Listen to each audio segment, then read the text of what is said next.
शौर्य का प्रतिरूप अभिमन्यु। अभिमन्यु अर्जुन का पुत्र था। श्री कृष्ण की बहन सुभद्रा इनकी माता थी। यह बालक बड़ा होनहार था।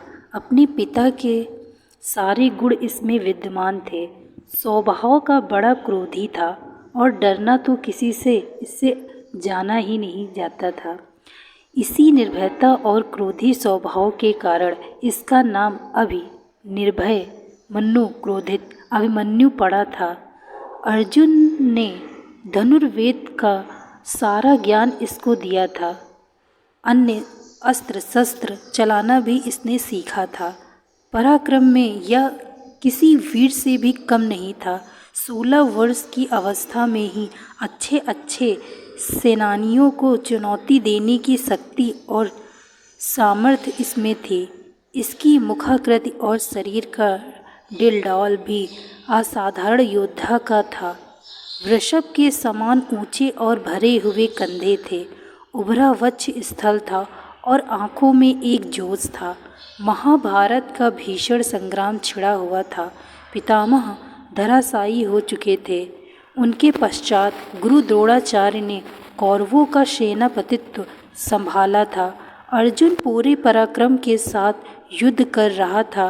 प्रचंड अग्नि के समान वह बाणों की वर्षा करके कौरव सेना को विचलित कर रहा था। द्रोणाचार्य कितना भी प्रयत्न करके अर्जुन के इस वेग को नहीं रोक पा रहा था। कभी कभी तो ऐसा लगता था मानो पांडव कौरवों को कुछ ही क्षणों में परास्त कर डालेगा। प्रातःकाल युद्ध प्रारंभ हुआ। श्री कृष्ण अपना पांचजन्य फूंकते उसी क्षण अर्जुन के बाणों से कौरव सेना में हाहाकार मचने लगता। संध्या तक यही विनाश चलता रहता। दुर्योधन ने इससे चिंतित होकर गुरु द्रोणाचार्य से कहा, हे आचार्य, यदि पांडवों की इस गति को नहीं रोका गया तो कौरव सेना किसी भी क्षण विचलित होकर युद्ध भूमि से भाग खड़ा होगा। अतः कोई ऐसा उपाय करिए जिससे पांडवों की इस बढ़ती शक्ति को रोका जाए और अर्जुन के सारे प्रयत्नों को निष्फल किया जाए। दुर्योधन को इस प्रकार चिंतित देखकर गुरु द्रोणाचार्य ने किसी प्रकार अर्जुन को युद्ध भूमि से हटा देने का उपाय सोचा। दुर्योधन के कहने से संसप्तकों ने कुरुक्षेत्र से दूर अर्जुन को युद्ध के लिए चुनौती दी। अर्जुन उनसे लड़ने को चला गया। उसके पीछे से द्रोणाचार्य ने चक्रव्यूह की रचना की और युधिष्ठिर के पास संवाद भिजवाया कि या तो पांडव आकर कौरव सेना के इस चक्रव्यूह को तोड़े या अपनी पराजय स्वीकार करे। जब संवाद युधिष्ठिर के पास पहुंचा तो ये बड़ी चिंता में पड़ गए, क्योंकि अर्जुन के सिवा चक्रव्यूह को तोड़ना कोई पांडव नहीं जानता था। अर्जुन बहुत दूर संसप्तकों से युद्ध कर रहा था। चक्रव्यूह तोड़ने में अपने आप को असमर्थ देखकर वो के शिविर में त्राही त्राही मच उठी। युधिष्ठिर, भीम, धृतराष्ट्र आदि कितने भी पराक्रमी योद्धा थे जो बड़े से बड़े पराक्रमी कौरव सेनानी को चुनौती दे सकते थे, लेकिन चक्रव्यूह तोड़ने का कौशल किसी को भी नहीं आता था। वह ऐसा व्यूह था जिसमें पहले तो घुसना और उसको तोड़ना ही मुश्किल था और फिर सफलतापूर्वक उसमें से बाहर निकलना और भी दुष्कर कार्य था।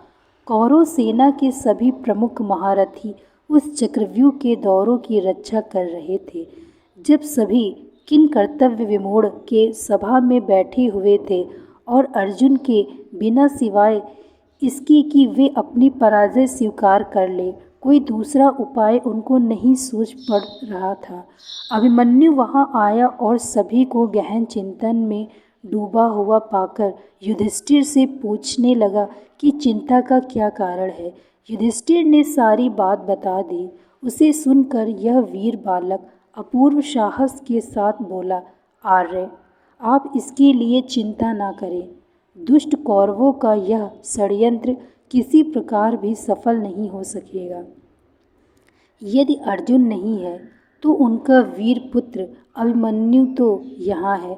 आप दुर्योधन की चुनौती स्वीकार कर लीजिए, मैं चक्रव्यूह तोड़ने के लिए जाऊँगा। अभिमन्यु की बात सुनकर सभी को आश्चर्य होने लगा। एक साथ सबकी नीचे झुकी हुई गर्दनें ऊपर उठ गईं। फिर भी युधिष्ठिर ने इसे अभिमन्यु की नादानी ही समझा। उन्होंने पूछा, बेटा, तुम्हारे पिता अर्जुन के सिवा इनमें से कोई भी चक्रव्यूह भेदना नहीं जानता, फिर तुम कैसे इसका भेदन कर सकते हो? हाय, आज अर्जुन होता तो यह अपमान न सहना पड़ता।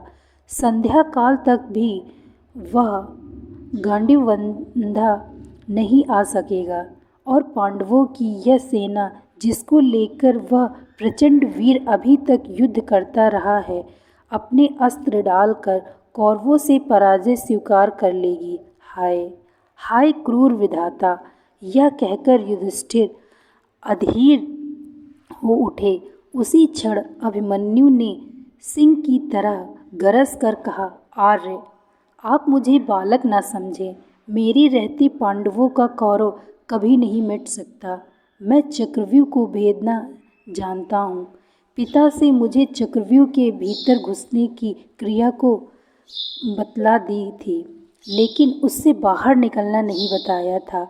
आप किसी प्रकार चिंता ना करें, मैं अपने पराक्रम पर विश्वास करके चक्रव्यूह को तोड़ूंगा और उससे बाहर भी निकल आऊँगा। आप चुनौती स्वीकार कर लीजिए और यह युद्ध के लिए मुझे आज्ञा देकर शंख बजा दीजिए। उस दुर्योधन को संदेश भिजवा दीजिए कि वीर धनंजय का पुत्र अभिमन्यु उनकी सारी चाल को निष्फल करने के लिए आ रहा है। कितनी ही बार अभिमन्यु ने इसके लिए हठ किया, पर स्थिति भी कुछ ऐसी थी। युधिष्ठिर ने उसको आज्ञा दे दी। अभिमन्यु अपना धनुष लेकर युद्ध भूमि की ओर चल दिया। उसकी रक्षा के लिए भीमसेन, धृष्टद्युम्न और सात्यकी चले।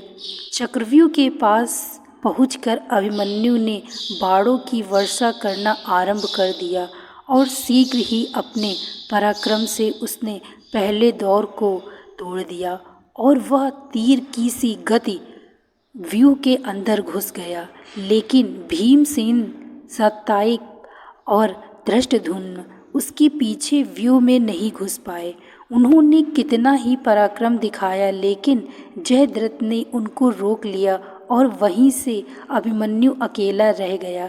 अर्जुन का वह वीर पुत्र अद्भुत योद्धा था। व्यूह के द्वार पर उसे अनेक योद्धाओं से भीषण युद्ध करना पड़ा था, लेकिन उसका पराक्रम प्रचंड अग्नि के समान था। जो कोई उसके सामने आता था या तो धराशायी हो जाता या विचलित होकर भाग जाता था। इस तरह व्यूह के प्रत्येक द्वार को वह तोड़ता चला जा रहा था। कौरवों के महारथियों ने उस वीर बालक को दबाने का कितना ही प्रयत्न किया, लेकिन वे किसी प्रकार भी उसे अपने वश में नहीं कर पाए। उसके तीक्ष्ण बाणों की मार से व्याकुल होकर दुर्योधन ने गुरु द्रोणाचार्य से कहा, हे आचार्य, अर्जुन का यह वीर बालक चारों ओर विचर रहा है और हम कितना भी प्रयत्न करके इसकी भीषण गति को नहीं रोक पाते हैं। एक के बाद एक सभी द्वारों को इसने तोड़ दिया है। यह तो अर्जुन के समान ही युद्ध कुशल और पराक्रमी निकला। अब तो पांडवों को किसी प्रकार पराजित नहीं किया जा सकता। इसी प्रकार कर्ण ने भी घबराकर द्रोणाचार्य से कहा, हे गुरुदेव, इस पराक्रमी बालक की गति देखकर तो मुझको भी आश्चर्य हो रहा है। इसके तीक्ष्ण बाण मेरे हृदय को व्याकुल कर रहे हैं। यह ठीक अपने पिता अर्जुन के समान ही है। यदि किसी प्रकार इसको न रोका गया तो हमारी यह चाल व्यर्थ चली जाएगी। अतः किस तरह से इसको चक्रव्यूह से जीवित नहीं निकलने देना चाहिए। द्रोणाचार्य अभिमन्यु की वीरता देखकर कुछ क्षणों के लिए चिंता में डूबे रहे। अर्जुन के उस वीर पुत्र के कर्ण, दुशासन, आदि महारथियों को पराजित कर दिया था और राक्षस अलंबुश को युद्ध भूमि से खदेड़कर बृहबद्र को जान से मार डाला था। दुर्योधन के सामने ही उसके बेटे लक्ष्मण को भी उसने मार डाला था। बड़े बड़े शूरवीर खड़े देखते रह गए और वह प्रचंड अग्नि की लपट की तरह सबको भस्म करता हुआ चक्रव्यूह को तोड़कर अंदर घुस गया। जब कौरवों के सारे प्रयत्न निष्फल चले गए तो उन्होंने छल से काम करने की बात सोची।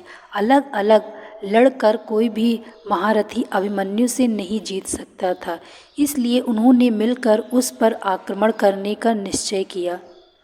कृपाचार्य, कर्ण, अश्वत्थामा और बृहद, शकुनी का चचेरा भाई कृतवर्मा और दुर्योधन आदि 6 महारथियों ने उसे घेर लिया और उस पर भीषण आक्रमण कर दिया। कर्ण ने अपने बाणों से उस बालक का धनुष काट डाला, भोज ने उसके घोड़ों को मार डाला और उसके पार्श्वरक्षकों के प्राण ले लिए। इस तरह अभिमन्यु पूरी तरह निहत्था हो गया, लेकिन फिर भी जो कुछ उसके हाथ में आया उससे ही वह शत्रुओं को विचलित करने लगा। थोड़ी ही देर में उसके हाथ में एक गदा आ गया, उससे उसने कितने ही योद्धाओं को मार गिराया।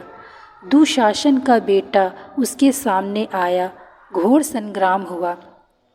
अकेला अभिमन्यु 6 के सामने क्या करता। महारथियों ने अपने बाणों से उसके शरीर को छेद दिया। अब वह लड़ते लड़ते थक गया था। इसी समय दुशासन के बेटे ने आकर उसके सिर पर गदा प्रहार किया, जिससे अर्जुन का वह वीर पुत्र उसी क्षण पृथ्वी पर गिर पड़ा और सदा के लिए पृथ्वी से उठ गया। उसके मरते ही कौरवों के दल में हर्षध्वनि उठने लगी।